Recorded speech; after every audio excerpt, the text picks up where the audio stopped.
Welcome to another episode of the Mapscaping podcast. My name is Daniel, and this is a podcast for the geospatial community. This year, 2025, I was fortunate enough to attend the Phospher-G event in Auckland. It was fantastic. I met some brilliant people there, and I even managed to record a few podcast episodes with them. And this is one of them. I really hope you enjoy it. Hey, Jody, welcome to the podcast. Good day. Glad to be here. Good day. It's a great sort of Canadian welcome. So you're the product owner, or a product owner. Maybe you are the product owner. I don't know. But you're definitely a product owner at Geocat, Canada. And I think you just told me that you specifically work with Geocat Map. Is that correct? That's correct. That's our enterprise distribution of GeoServer. So I get to do a lot of work with the GeoServer community as a member of the steering committee and so on. I also do a little bit of volunteer work with the Open Source Geospatial Foundation, which we can touch on a little bit. Yeah, absolutely. How long have you been involved with GeoServer? A really long time. Since 2003, when I led the first kind of team to put a user interface on GeoServer so it could be used by normal people that weren't comfortable editing XML by hand. The user interface we made was absolutely terrible, but it contributed greatly to the success of the project. On behalf of all normal people out there, thank you. So we're here at Phospher-G 2025 Auckland, and I have just pulled you away from some people you're talking to and asked you to record a podcast with me. So I just want to say I really appreciate your time up front. I want to hear a little bit about vulnerabilities and open source. I know, you're looking at me like I'm a crazy person. We'll find a sort of decent way to attack this. Let's start with the idea that open source is becoming more expensive. Yeah, no, fair enough. So vulnerabilities exist in software, no matter whether it's open source or proprietary.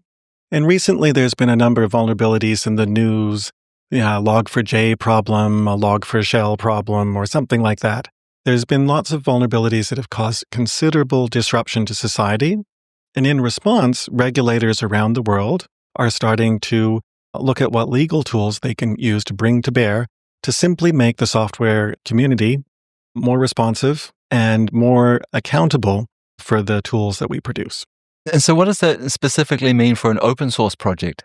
Well, that's the challenge. There's a little bit of a mismatch between the regulators who are used to regulating a financial economy with fines and our open source community, which is an attention economy. And if you start to fine us, we quickly lose interest and go somewhere else. And that wouldn't be good for society either. No, absolutely not. Please just dive into that attention economy just a little bit. Oh, fair enough. So open source thrives when there's updates, when there's new features, when there's bug fixes, and all of that requires attention or time. Now, we said recently that open source was getting more expensive because of the vulnerabilities. Money here is just being a proxy for time. If you need my attention to look at a problem for you, you can pay me and I will happily go and do some work.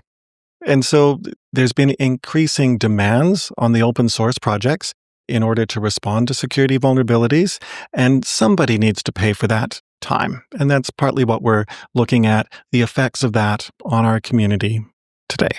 So why don't the people that find the vulnerabilities, is it not important enough for them to pay for the time? My guess is your clients, for example, they're paying for new features. There seems to be a mismatch there between the importance of new features and vulnerabilities. No, that's fair enough. And you've latched onto an important detail. So I certainly am a product owner. I sell products through Geocat. Geocat is a product company that builds on top of the open source technologies that we're responsible for. And so we certainly have a perfectly normal software agreement with our customers, and we are accountable, and we certainly take care of our customers and respond to security vulnerabilities on their behalf. Where we get into a problem is where folks make use of the open source technologies directly, but then assume a vendor relationship. This particularly happens with these regional security organizations from Spain or the Netherlands, where they're set up in order to police kind of irresponsible vendors. So they'll contact a project like GeoServer and say, please fix this right now, or you're subject to our 60-day disclosure policy. So they start out with threats rather than a relationship. Great. This seems like a great way to build a good working relationship. When you say disclose this, do you mean they're going to tell the world where the Correct. So vulnerability one is? of the ways to threaten a vendor is to say, well, fix this. You've got a certain time frame, or we're going to tell the world that your product is vulnerable in this way. You can see how that would put a lot of pressure on someone to fix a problem. Absolutely. Well, why is this not a perfectly okay response? My guess is they're doing it because it works. It assumes a product-vendor relationship rather than a community relationship. So in this specific case of like the Spanish National Authority, we had to reach in and communicate with the Spanish National Authority to get the original researcher that was reporting the problem and strike up a relationship with them and see if they were even interested in addressing a problem. And, we did eventually reach them and were able to come up with at least a fix to the documentation rather than completely addressing the vulnerability they were reporting. So they weren't a client of Geocat Canada? No, this is just a member of the open source community. Yeah. Wow. Okay. Yeah. Does that flow on to, so all of the products out there in the world, software products that are consuming open source software in some way, shape, or form, they're also subject to this, I guess? Yeah, specifically in Europe, there's a Cyber Resiliency Act, which is designed to focus on product vendors that include open source components. So one of the challenges as an open source project lead is to set up a line of communication so that these vendors, including my employer, can have a line of communication and be informed of vulnerabilities and take care of their customers and provide updates and so on. So that's a central challenge that we've taken head on as part of the GeoServer project. And I've got a couple fun stories about how we've used our new procedures in earnest over the last couple years. And then we've also been proactive with the Open Source Geospatial Foundation, sharing our findings and preparing the wider OSGeo community for some of the regulation that's starting to take effect. I would really like to hear some of the stories if you got time to share them with us. And then maybe if it doesn't come out within the story, it would be great to hear what you think the solution to this is. Yeah, no, that is a challenge. I'm not sure I have any great solution at this stage. The recognition that this is a time sink. It takes away from the normal productivity and the creation of new software and features. And so it becomes a sustainability burden for the project teams. So the project teams should prepare that the open source software will take up more of their time to produce. Yeah. Okay. Maybe we can have talk about one of the stories, one of the examples, and then perhaps move on and talk about how they should prepare. Yeah, no, fair enough. So we've kind of had a couple interesting examples, specifically with the GeoServer project, and then also with the GeoTools project. So the one that was interesting for GeoServer, it was a vulnerability with how we evaluated XPath expressions. So the specific problem we ran into with the GeoServer community is one of the most kind of severe ones you can have. It's called a remote code execution vulnerability. So it allows someone to come up to your software, kind of trick it a little bit, and run some code on the server that behind the scenes. And so this was a really challenge to address, but it was also a real communication challenge to work with such sensitive information.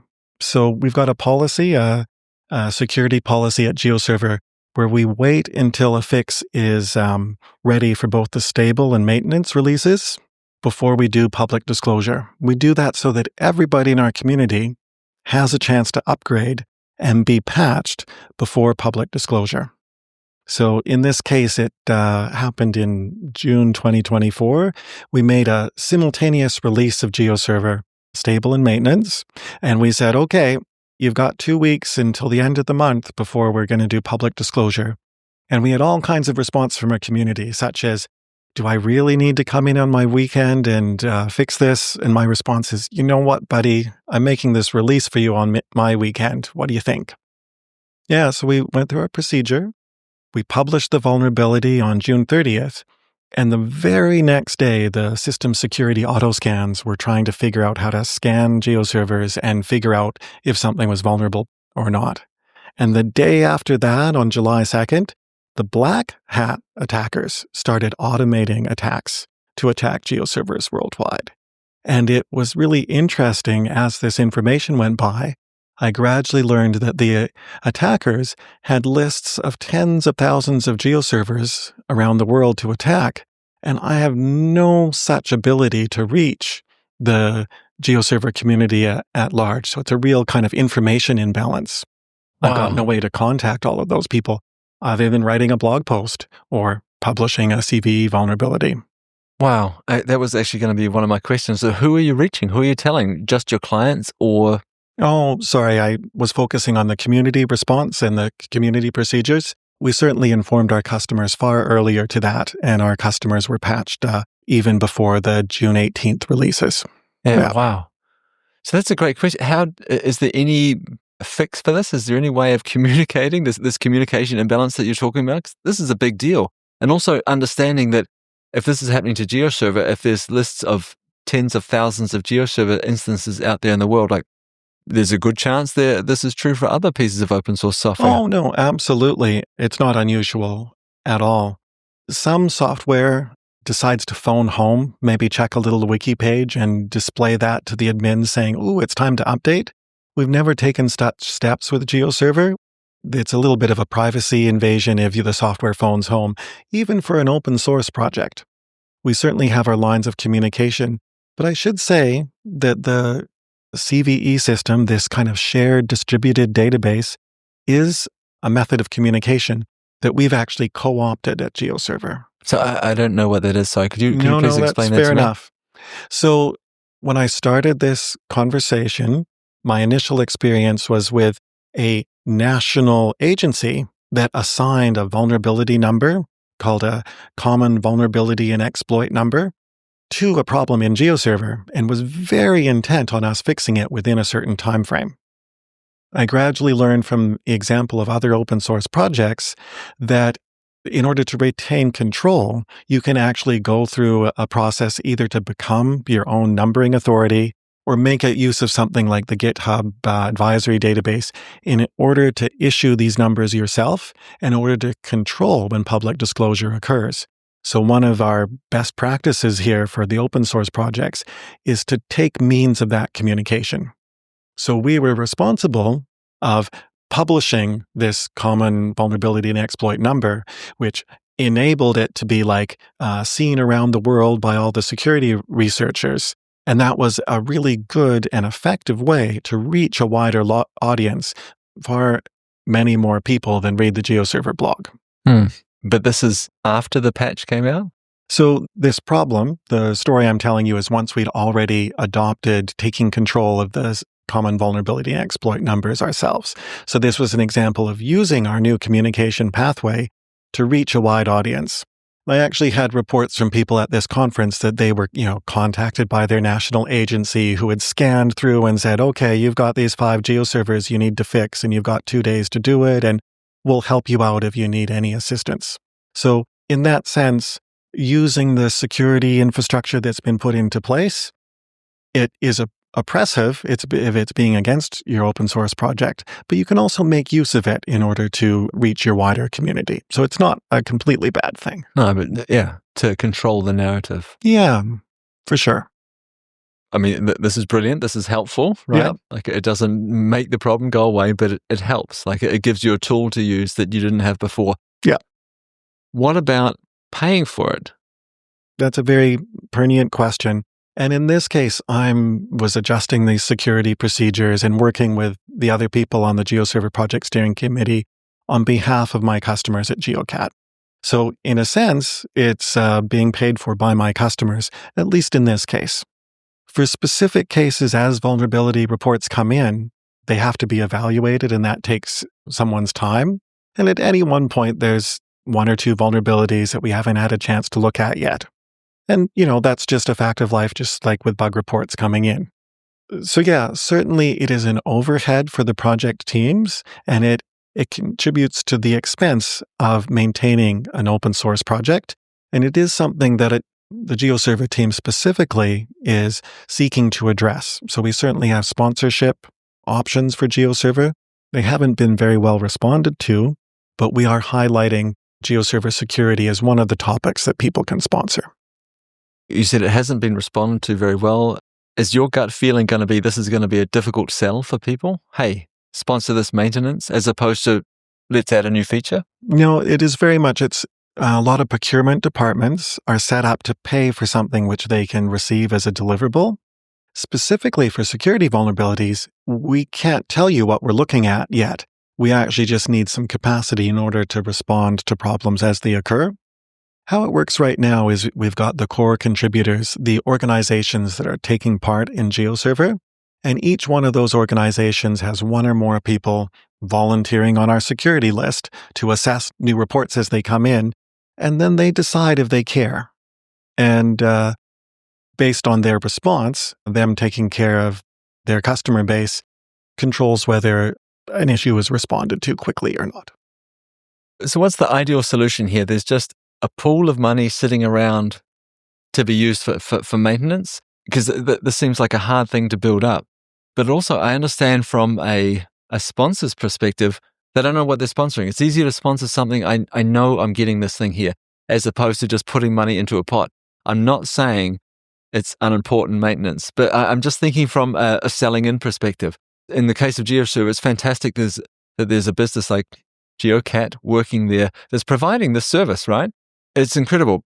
But what about the projects where they don't have a stable sort of income? Oh, that's an important point. I was going to say that I would always love more Geocat customers in order to address this need. It's one of the benefits of actually working with one of the core contributors of a project like GeoServer is being able to know that you are being represented both in guiding the roadmap, but also in looking out for the project as a whole.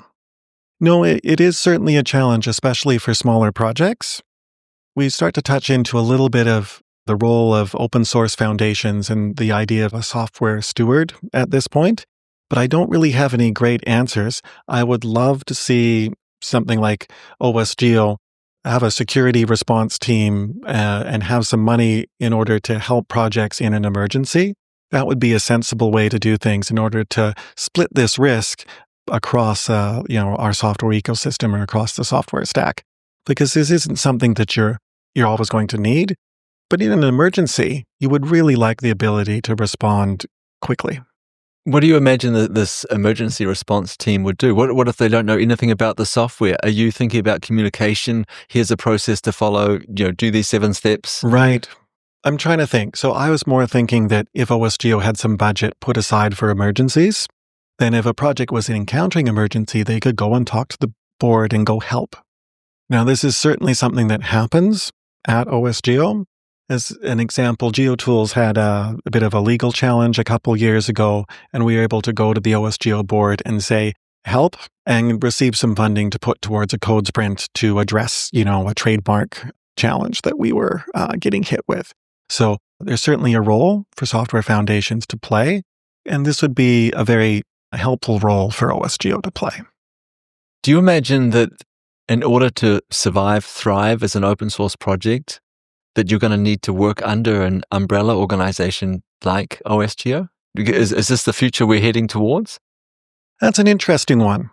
When I initially did this talk at Phosphor-G, I worked with Yvonne on it, who had some really nice guidance for open source project leads in order to, how to respond to the Cyber Resiliency Act from Europe or the Software Bill of Materials requirement from the United States. But there's any number of regulations happening around the world in order to kind of help the software industry respond to vulnerabilities, but also to hold the software industry responsible for security vulnerabilities. So your question was, how can a small player survive in a world with vulnerabilities sometimes hostile? Yeah, and where people are going to be held accountable for those vulnerabilities, even if it's an open source project. Yeah. So I quite like following the example of Curl, which is a project that's been very proactive and is hit with a lot of kind of spurious vulnerability reports. And so their response when asked, hey, tell us a list of your vulnerabilities, please respond to this document and so on, was to say, hey, we'd be happy to support you the moment you are set up with a service contract and are a customer. So if someone is assuming a vendor relationship, offer them a chance to be a customer. But also as an open source project, please take care of your contributors contributor burnout is a very real thing, and these software vulnerabilities are an additional burden being placed on the project teams. So, yeah, be kind to your team for sure. Obviously, be kind to your team. Yeah. You're right. This burden that we're placing on open source. Yeah. It's just amazing to me. So sorry to interrupt, but it just blows my mind that we expect so much and are willing to contribute so little. Yeah. It's incredible. Yeah. Yeah, it's a real privilege to be in the room with people like yourself that are making so much of what we take for granted. So, like, if Yvonne was here, his response would be to just say no. That's a perfectly valid response. Other projects that don't have as much resources have just said, you know what, security vulnerabilities aren't special. Don't threaten me with public disclosure. I'm just going to list this vulnerability in my normal bug list publicly. And if you're really worried, you can step up and fund a fix for it. So that is one way to kind of undercut the threat of disclosure. How would a project that's not necessarily got an overarching company like Geocat closely associated with it, how would they accept money from someone? How would they set themselves up as a vendor? Are you thinking just like a sponsorship through GitHub? How do you think that might work? Yeah, it's one of these things where there was serious concern, especially with the European legislation, that it would drive people away from contributing to open source project just because of these increased regulation and responsibilities. I'm trying to think. So there's some guidelines that we have here for the open source community about how to survive some of this stuff. One of it is they really do ask that you fix vulnerabilities before making a release with new features and so on. And so a lot of it is reasonable things, but yeah, there's not necessarily an offer to pay for it. And to be fair, I understand where the regulators are coming from. Disruption caused by the software supply chain really does affect society at large, and they really would like people to spend a little bit of money to proactively work on these technologies rather than just be defensive with security vulnerabilities. Some of the software foundations are very optimistic that this regulation will drive people to participate in software foundations. So there's the idea of a software steward put together by Mozilla Foundation and Eclipse Foundation in conjunction with the European lawmakers.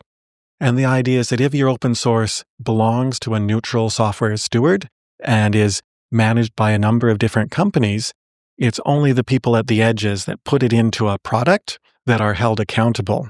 And as long as you set a line of communication for them to report bugs to the open source project, that your open source project team is kind of in good standing and is protected.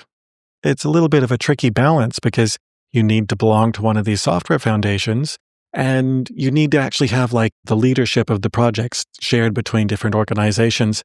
Otherwise, you're just considered as a vendor. Yeah, and if nothing else, you're increasing their administrative burden on the people participating in the project. Like, how do you reach out to an organization? How do you get accepted?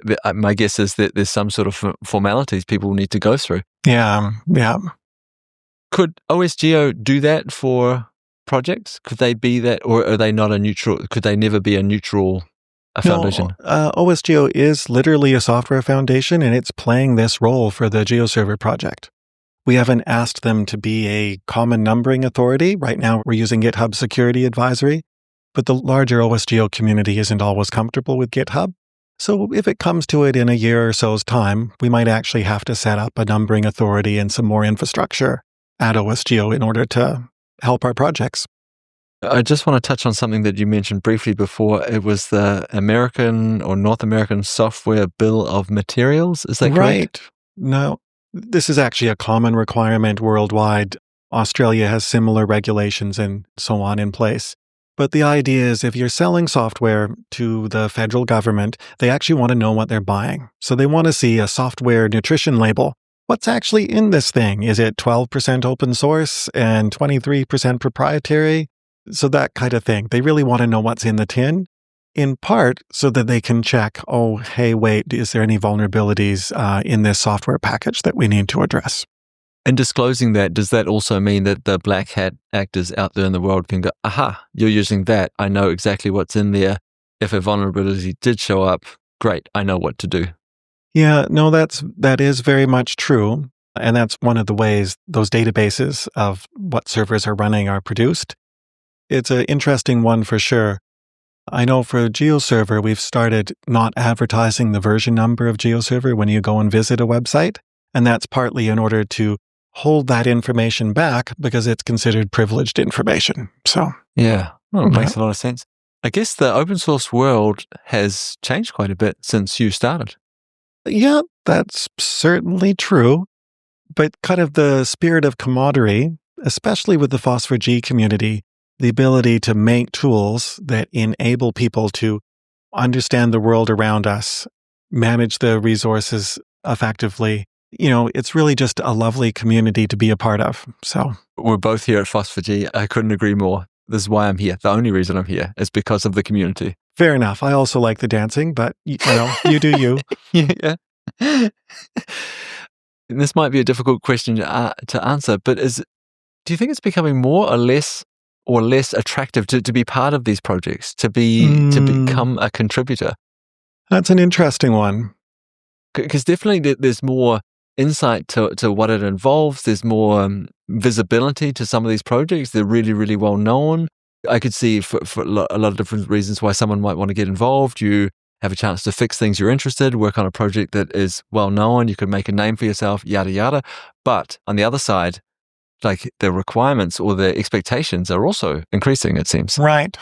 Well, now you're getting me over to the OSGeo advocacy front, especially on the incubation committee, where we help projects take shape and help them with their procedures and share with them a bit of our lessons learned and how to succeed. So specifically for OSGeo as a software foundation, we've got the incubation committee, which helps new projects take shape. We hook them up with an experienced mentor, in part to take on questions like this. At a fundamental level, there's lots of best practices for open source. So a common one is having a modular system or a plugin based system. So someone can take part in the project, but just a very small part that they feel ownership and they're very much rewarded. And so you can see QGIS plugins are a great example of this. GeoServer has extensions. Having a modular program where people can feel not only part of the community, but that they own and control an aspect and have something to be proud of is very much a common thread of success for open source. The larger question of taking on the burden of steering committee and some of the maintenance overhead, how to make that more attractive is interesting. We certainly have added steering committee members to GeoServer recently. Now, in part, this is usually the same playbook I was talking about for Geocat in order to better take care of their customers, both in terms of steering the roadmap of a technology, but also having a vote in terms of hey, this proposal's good or not. And in trade, we do ask that they take on some of the maintenance burdens, such as making releases or reviewing incoming security vulnerabilities. So you get a little bit of control. And in order to get that, you put in a little bit of effort. Do companies want that in your experience? Because I'm thinking sometimes you just want to buy a product. I just want the thing. It's a great thing. It works. Give it to me. Here's the money. Yeah. I don't want to be involved. I love those people as well. I'll take their money. Yeah. So for GeoServer, we've added Camp to Camp as a core contributor this year. And then we've also added Afrogis as a core contributor this year.